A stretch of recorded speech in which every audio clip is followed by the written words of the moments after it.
Welcome back to News in Focus. Now, according to the Minister of Forestry, Fisheries and Environment, Willie Oukamp, the cost of repairing flood damage at the Kruger National Park has increased to over 500 million rand and may reach as high as 700 million rand. A new Kruger Recovery Fund has also been launched to attract public donations, while insurance claims are expected to only cover part of the damage, as much of the park's infrastructure is underinsured. So I guess everyone has been seeing what has occurred over the last few weeks. And as an asset for South Africa, the Kruger National Park remains as important as it is, not just for the current generation, but also for the future one. And of course, we saw, images of those herd of elephants really trying to get away from the floods, and the revenue that it brings in terms of attracting tourism to our country.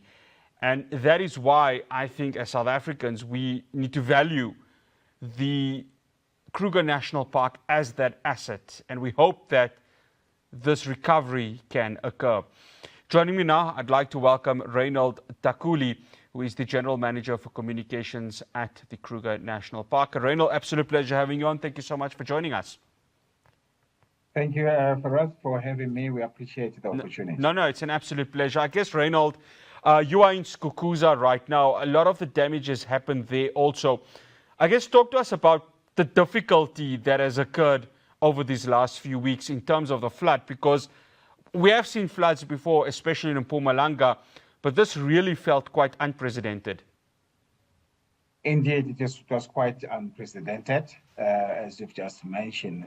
Much of the damage is really on the northern part of the Kruger in the Limpopo province.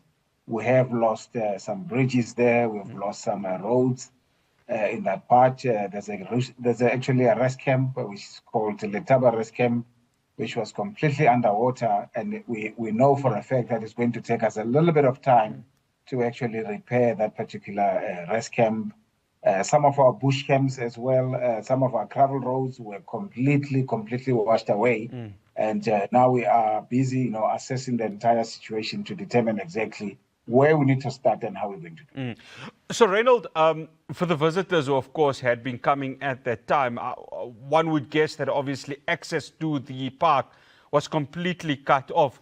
And I mean, the various gates that the Kruger National Park has, it would have provided a challenge for visitors, didn't it? Because at the time, there had to be some sort of recovery mission that was occurring.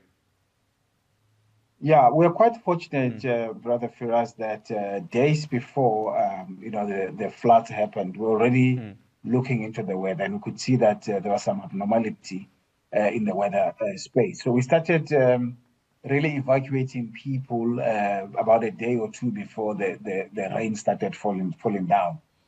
So we're not really under a lot of pressure during the floods. Where we're actively removing people. It is just a few of our facilities where we remove people, particularly staff members, where we remove them from low-lying camps into higher ground. Some of the visitors that were there, particularly those that were camping, we remove them from the camping sites into higher ground. Some of them we booked into chalets that were available. We also had an incident in the Crocodile Bridge rest camp where tourists came in as day visitors, but they couldn't leave the park because the Crocodile Bridge River was now flooded, and we had to give them an overnight accommodation. It was about 62 of them, and the following day we had to actively evacuate them through using our helicopter. So yeah, it's been really quite a phenomenal time, unprecedented, as you have indicated. Reynold, listening to Minister Oukamp, of course, he's looked at the amount of 500 million rand to as high as 700 million rand. I guess this reconstruction is going to take time, isn't it?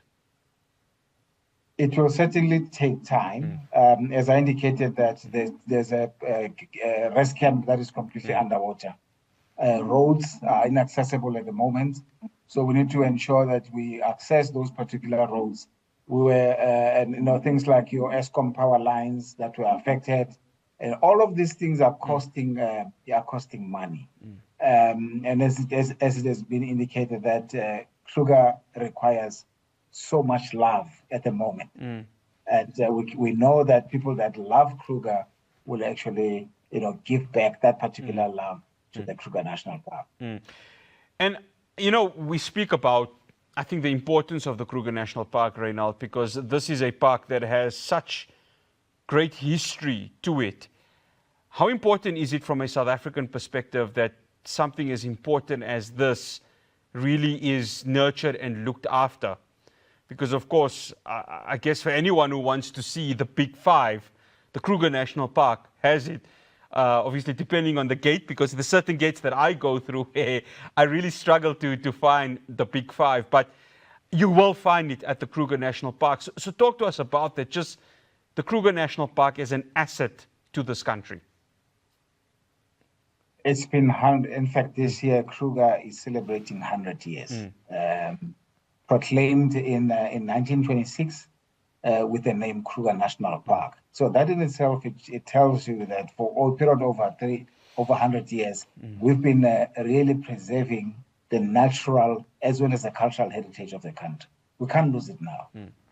Hence, we are really, really going to our people to say, please to assist in terms of reconstructing what has been affected by these devastating severe weather conditions that fell on Kruger from the 9th of January up to the 19th of January. We have seen a lot of people cancelling their accommodation bookings. It is understandable. Most of them are from overseas. They might not have an opportunity to come back here. But for South Africans, you are in the country.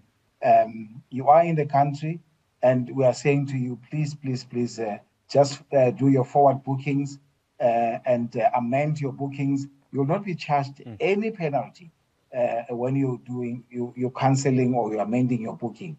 But we are saying to South Africans, please consider amending your bookings to a later stage so that you are also able to maintain the jobs that we have within the Kruger National Park. To maintain, these jobs are really for people that are adjacent to the Kruger National Park, who ordinarily would not have any job anywhere else in the country, because wherever the national parks are, these are really areas that do not necessarily have active economic activities apart from these national parks that we are seeing Kruger included in that particular picture. Reynold, you mentioned something important there. A lot of the workers come from those nearby communities, and I think it's important that they looked at also, because as much as we speak about the animals or we speak about the infrastructure, there's the human resource part of this. And those areas are, of course, from areas where they're not well off.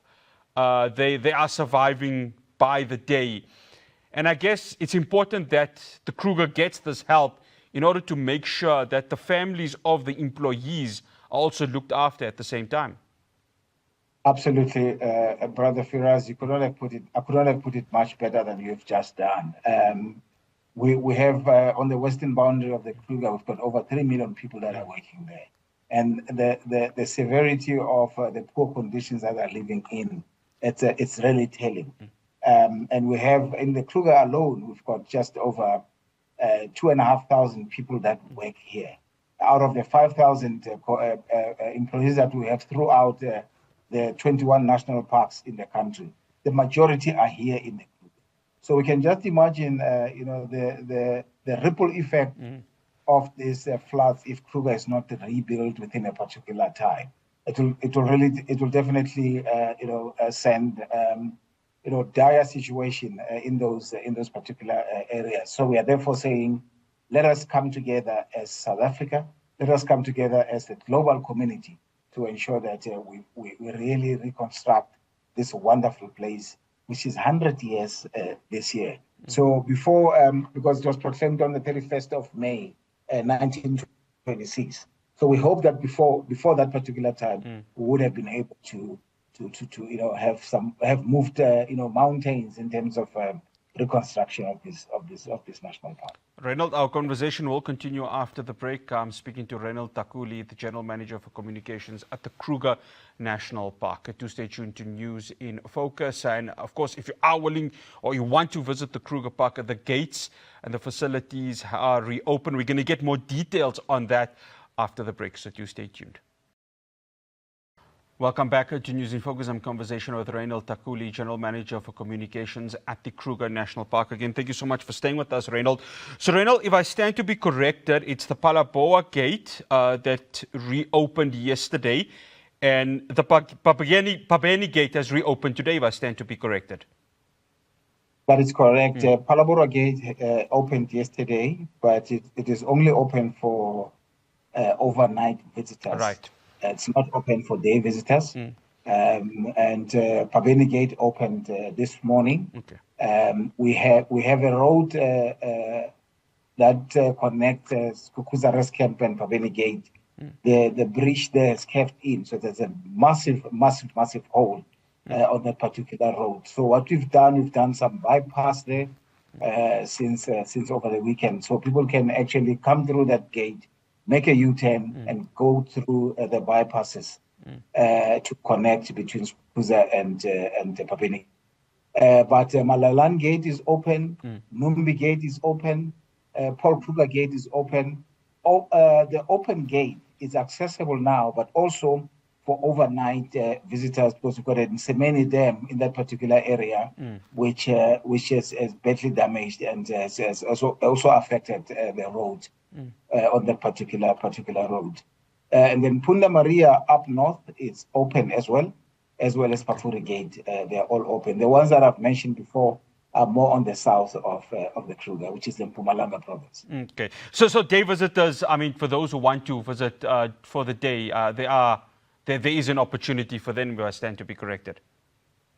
Yeah, in the south, definitely there's a massive opportunity for them to come. To see destruction tourism, because this is exactly what is it. Floods tourism, to come and see what we've gone through in the past week. But they must also be mindful that because there's also pressure on these gates, we are going to be applying a quota system just to make sure that we manage traffic flows within the national park. Most of the gravel roads are still closed. So you'll see a lot of pressure on the tar roads, hence we are now applying the quota system. Okay. So, Reynold, as we stand right now, the Bateleur Bush Camp that opens tomorrow, I just wanted to get on the Letaba Rest Camp, the Shingwetsi Rest Camp. Is there a sort of time frame for them? I think let's start first, of course, with the Bateleur Bush Camp that opens tomorrow, and the rest of them that I've mentioned, the sort of time frame in terms of when that will be open to the public. Yeah, certainly. Bateleur is back online. Shingwetsi, we are still assessing the situation there in Shingwetsi, but it should open quite soon as well. Letaba, it will take a long time to open Letaba Rest Camp. That rest camp has completely been, it was completely underwater. So it will take a lot of time to actually open Letaba. But all the others we are assessing on a daily basis. And as when we feel that, we can bring it back online, we do make an announcement to say this particular one is back online.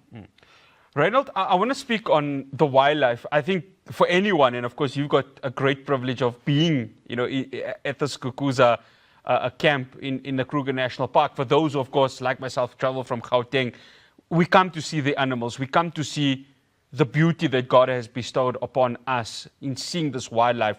What is the current status of the wildlife there? Because obviously, that video that went viral of the herd of elephants who were struggling in the floods, would visitors still be able to see the wildlife? What is the current status in terms of that? Thank you very much for that great question. I think I get it every time I speak to people around the animals. What we know is that animals are very intuitive and they adapt very quickly into this kind of situation. And days before this kind of occurrences, animals will ordinarily move to higher ground. We've seen it before, we are seeing it now. In fact, as you drive out in the Kruger now, you'll see more animals that we've ever seen before. We see giraffes, we see zebras, we see even wild dogs, which ordinarily prefer to be deep in the bush, hunting there in the bush. But now we are seeing them on high ground. We are seeing them on a daily basis. So the animals are fine. They're doing well. They're having fun. The sun is out. And we've seen them grazing. We see them eating.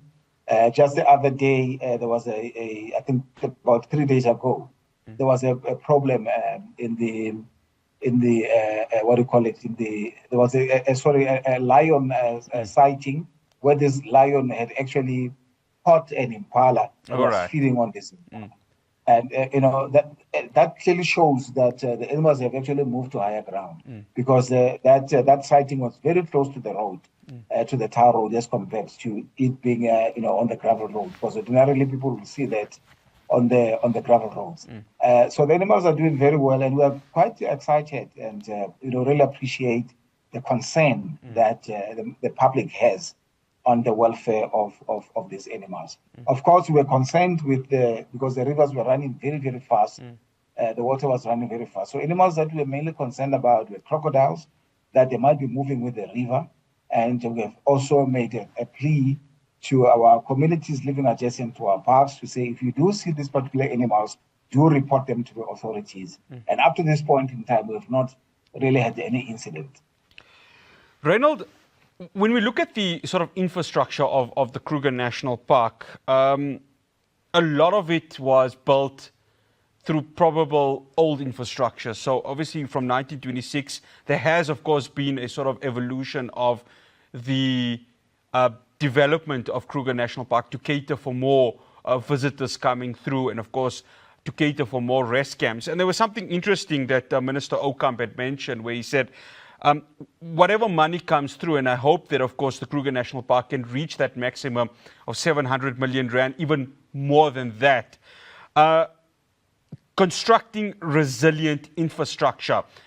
If there's one lesson I think everyone in Kruger National Park has learned is that I think we are going to need a resilient infrastructure. Is that the way it's being seen right now to make sure that when floods like this happen, the infrastructure can handle what's coming to it? Yeah, indeed. In fact, these days we go by the tagline that says, for any crisis, there's an opportunity. Sure. So this indeed has provided us with an opportunity to re-look into our infrastructure, particularly for resilience. So we have appointed a service provider who is actually looking into this resilience strategy that we need to embark on in the next couple of years, because climate change is here. Climate change. Yeah. It will stay with us for a considerable time. So certainly we are looking into the resilience of this thing. So some of the roads might be moved from where they are, depending on the risk that it has been identified, including some of the rest camps. They might be reconstructed differently, build them on a higher ground, especially those that are on the river front. We really need to rethink in terms of how we're going to be reconstructing those going forward. One final question, Reynold. A lot of the time, when we have assets like the Kruger National Park, we sometimes take it for granted. I think it's the sort of small things, I would like to think of it as being large, that we look at and we say nothing would happen to it, not even floods could go ahead and affect it. Has this been, I think, a life lesson, not just for the Kruger National Park, its management, but just South Africa as a whole too, and you mentioned it quite well, to look at climate change, take climate change seriously, and really look after assets like the Kruger National Park. When you see what has happened over the last few weeks, not to have that taking for granted mentality when it comes to that. Absolutely. As individuals, as companies, as South Africans, and as the global community, we really need to take these things seriously, because we might just lose them just like that. So I think we are fortunate in South Africa that 80% of our visitors are actually South Africans who come to places like Kruger National Park. places like the Table Mountain National Park, Kalahari Transfrontier Park, the Ado Elephant, Tsitsikamma, you name it. I mean, just the other day, we recorded 1 million visitors 100,000 visitors at Golden Gate Highlands National Park, because we've brought in a facility there, a product there, which sort of celebrates the history of South Africa, and that is a dinosaur interpretation center. So we've brought this thing, but in a way that we've built this particular facility, we've built it to ensure that it sort of it's not going to be affected by things like climate change. So in some parks, we're already thinking about those particular challenges that we might face in the future. Reynold Thakhuli, absolute pleasure having you on. Thank you so much for joining us. Thank you very much. I really appreciate the opportunity. No, it's an absolute pleasure. That's Reynold Thakhuli, who is the General Manager for Communications at the Kruger National Park. So some good news there. The visitors can go. Day visitors, also overnight stayers. Please do go ahead and visit, because the Kruger National Park, it is important for South Africans, and of course increasing our revenue in terms of tourism. Well, that's all we have for you here on News in Focus. From myself, Firas Patel, and the rest of the team in Johannesburg. Assalamu alaikum wa rahmatullahi wa barakatuh.